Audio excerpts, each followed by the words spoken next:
Gernika Lumoko udalak, kulturretxeak, merkatari elkartuakek eta Lili Bertxok elkarlanean, lehoiak, leioan, erakusketaren barne, atletikekin lotura duten bertsoen bertso lehiaketa antolatu dute.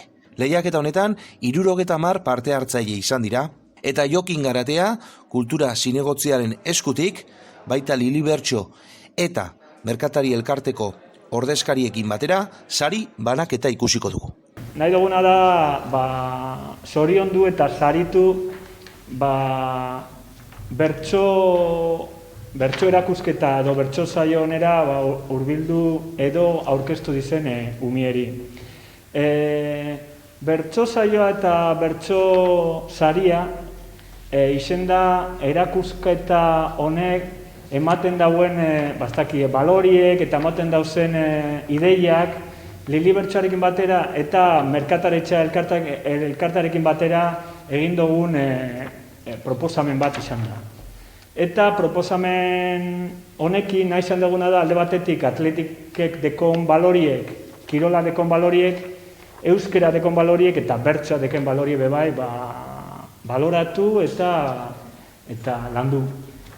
Eta honekin batera, lehenengo eta behin eskerra nahi dizkiet bai merkataritza elkartarin Gaizka Muñategi dekogu gaur gurekin eta Lili Bertso eskolari Koldo gaur dekogu gurekin eta lagun pilo bat bai etorri die, así que igual gero bertsoa bota. Bueno, brometan diot. Orduen hasiko gara saridunekin. Lehenengo saria emango dau Gaizka Muñategi merkataritza elkartea eta sariduna izen da Manex Zeharra eta 8 urte deko.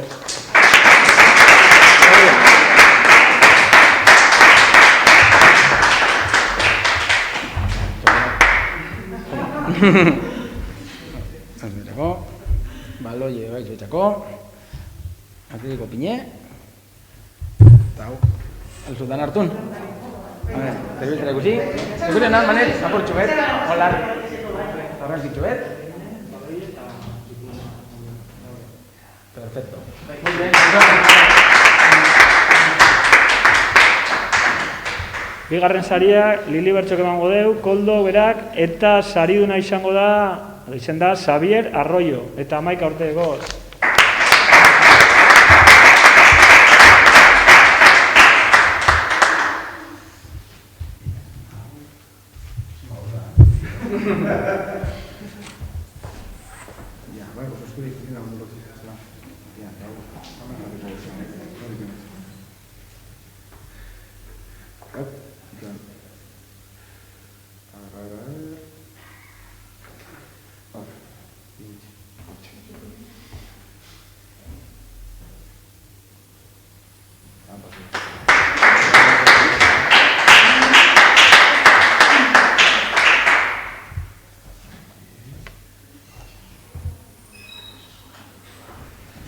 Zondo eta azkenengo saria izen da Usue jauregintzako, baina ez da etorri. Orduen azkenien Helene Zeharra etorriko da beren oparizek edo sariak hartuko txuz eta gero ja bihulduko txaku Usueri. Etorri mesedez.